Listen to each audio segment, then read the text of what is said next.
Stay with this story until the end. There's a moment in the last scene that ties everything together and proves that distance can be defeated when love is honest. You won't want to miss it. Chapter 1, The Last 6 Weeks. I met Cole the way you trip over a loose step you've climbed 100 times. You don't see it coming, and then you're falling, and then you're laughing because falling can be its own kind of flight. It was my last 6 weeks in New York City. I was 26, finishing a summer stint at a small newsroom near Union Square, living on coffee and cheap pizza and the thrill of being anonymous in a big city.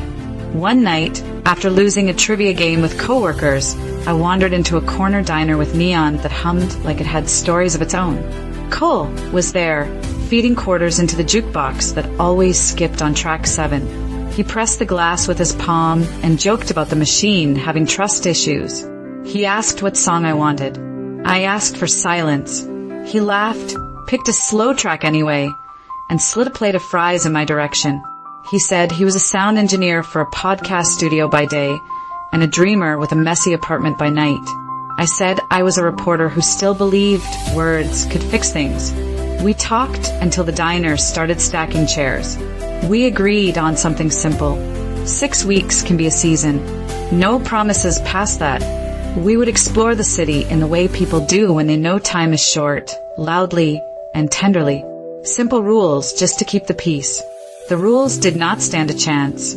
Chapter 2, The City and the Clock.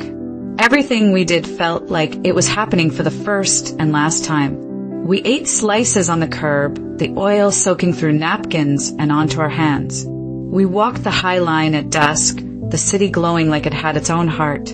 We fell into subway seats and into jokes that shouldn't have been as funny as they were. He took me to the podcast studio late one night and let me sit in the dim light while he mixed a track. He closed his eyes and listened with his whole face the way olive trees turn toward the sun.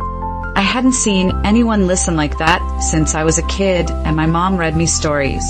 I took him to my newsroom. He laughed at the ancient coffee machine that made sounds like a plane trying to take off. We pressed our foreheads together in a stairwell where the light was bad but the world felt small and kind. On my last night, we didn't pretend anything. We ate too much Thai food, and I cried into my noodles because it felt unfair that the universe would give me this person and then ask me to split a country with him. I told him I had a job lined up in San Francisco. Real bylines, real deadlines. He told me he had a shot at producing a new show in New York, and it was the break he'd been waiting for. We made more rules. We would try long distance. We would be honest, always. We would plan visits every month we could. We wouldn't ask each other to give up everything, but we would leave the door open to give up something if it meant building life together. He handed me a small flash drive with a playlist titled When It Rains in Your City. I gave him a coffee sleeve with my number and the words Call Me When It Rains. We held on to each other, like that could be enough to hold back the miles. I flew west with my heart stretched thin and buzzing like a wire. Chapter 3, The Line Stays Alive. People say long-distance relationships are all phones and airports. But the truth is they are also calendar invites, late-night frozen waffles, and the kind of hope that gets up early. In San Francisco, the fog slipped through my windows in the morning and sat on my shoulders like a shawl. My new desk smelled like recycled paper and hand sanitizer. I reported on small things that mattered, and I tried not to tell my editor that my mind kept wandering east. Cole and I had our rituals. FaceTime at odd hours, when the time zones made us miss each other by a beat. We watched the same movies from our couches and pressed play at the same time. He sent me an audio file of New York rain on his fire escape, and I sent him the sound of the Pacific hitting rocks. He ordered me late-night dumplings when I had to file a story and forgot to eat. I mailed him postcards covered in clouds and bad handwriting. Every few weeks, we picked a city and met there like spies. Chicago, with its wind that shoved us down the street and into diners.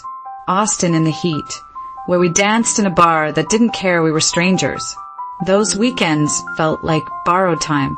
We tried not to talk about the Sunday night flight until we were sitting at the gate. We tried not to make the airport goodbyes dramatic, but they always were. Friends had opinions. My sister Ruth asked if I trusted him. I did. Cole's roommate Marcus asked if New York would win.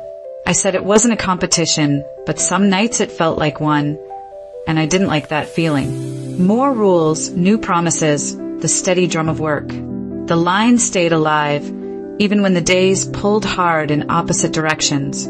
Chapter 4, Static and Silence. The first crack showed up on a Tuesday night. Cole had a showcase for a new series he helped produce, and I had promised to be on video, front row on a tiny screen, propped near the soundboard. Then my editor sent me out to cover a late vote at City Hall. By the time I ran back to my apartment breathless, the event was over and Cole's phone was off. He texted the next morning. It went well. Wish you'd seen it. I typed "I'm sorry" a dozen times before I sent it, knowing how small those words were. Then came his tour, 2 weeks on the road with a band that needed a live sound engineer. It was a big deal, the kind you take without thinking. He told me in caps, then he told me the dates. They landed right on the same week as my first front page article, the one I could already see in my mind. We tried to celebrate both wins at once and ended up feeling like we were splitting a cupcake with bare hands. Social media didn't help. A photo of Cole laughing with a singer whose eyeliner could start a fire. A picture of me at a rooftop party with my co-worker Ian, who is mostly eyebrows and statistics but looked in that photo like a boyfriend. We didn't say it, but jealousy rose like a slow tide. On a call gone static, Cole asked if I could visit New York the next month. I said I was slammed. He asked how long it would be like this. I said I didn't know. He said he didn't either. The next night, I stood in my kitchen, phone in my hand, watching drops on the window. It was raining in my city. I played the file he'd made me of his rain and put my forehead against the glass. We decided on a pause. 30 days. Less talking. No big decisions. It felt like hanging a sign on our door that said, "We'll be right back," while the room behind it burned softly, as if all fires are polite. Chapter 5, The Rain Check. When you stop calling someone you love, the world gets louder. I buried myself in stories. I covered a small town library fighting to stay open, and a family who started a food pantry in their garage. I learned that people are always trying to make something from almost nothing. On a weekend escape north, I stood on a cliff and looked at a line where the ocean ended and the sky began, and thought of how we name things lines even when they're not. At night, I tried to follow my own advice about long-distance relationships. See your friends. Sleep. Eat well. The list helped, but not enough. I wanted to tell him stupid things, like how the new laundromat eats socks, and how Ruth's cat likes to sit on my keyboard and delete whole paragraphs like a tiny editor who hates verbs. A letter showed up with New York stamps and Cole's messy handwriting. Inside was a single page torn from a small notebook and a folded blueprint printed on cheap paper. The note said, "I mixed tracks to fill the silence and realized I was making songs that are just maps back to you." The blueprint was a one-bedroom floor plan. Edges creased, with sticky notes pointing to a couch that pulled out and a desk near a window and a tiny dinner table. The sticky notes said, "Could be yours, could be mine, could be ours, could be anywhere." On the bottom, he wrote, "I can't ask you to move. I can ask you to dream with me again." I called him. My heart raced like I was late to something important and finally running in the right direction. We picked Denver as our neutral ground, a place neither of us loved yet, so the city couldn't take the blame.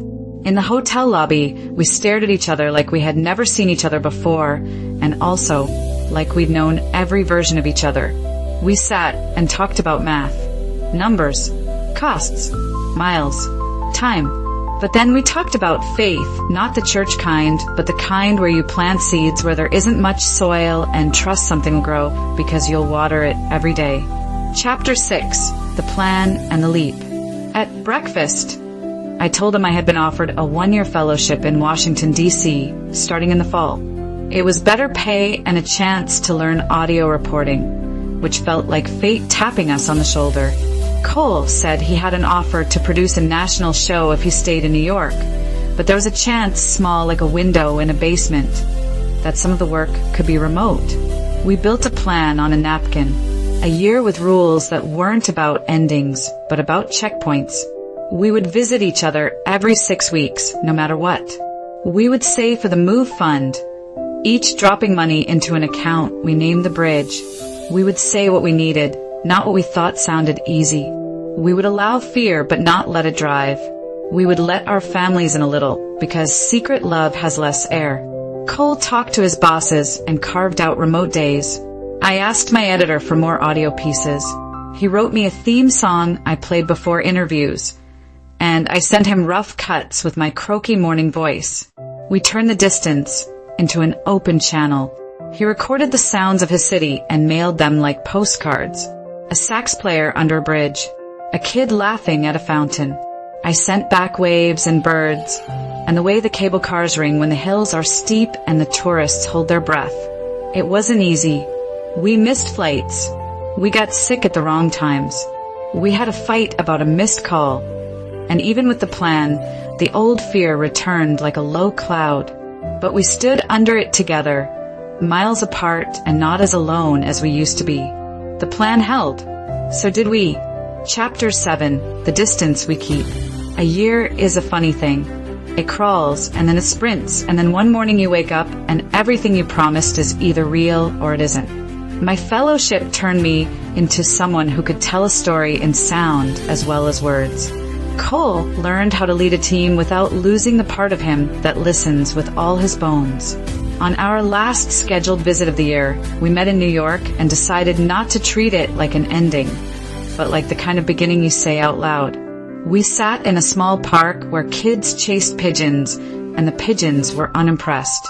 Cole told me the national show was opening a small West Coast studio. He could run it. San Francisco, if I still wanted the fog and the cliff and the coffee place where they never spell my name right. I laughed, then cried because it felt like the world had put a hand on our backs and pushed, just enough to get us over the last step. We packed up his place and mine. We gave away things that didn't fit the next story. The coffee sleeve with my number went on our corkboard. The blueprint went on the fridge.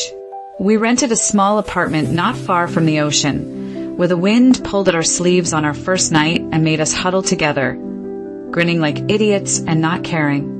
I won't pretend the distance left us completely.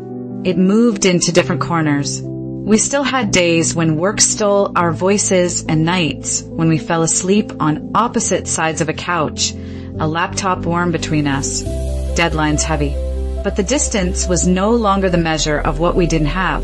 It was a memory of what we fought for.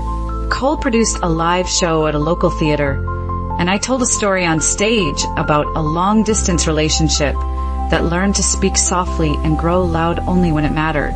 He ran sound, and I could pick him out in the booth even when the lights were blinding. I could always find him. After, we walked home on a street that knew our steps, and he said the distance didn't win. I said it never had a chance. We got to our door.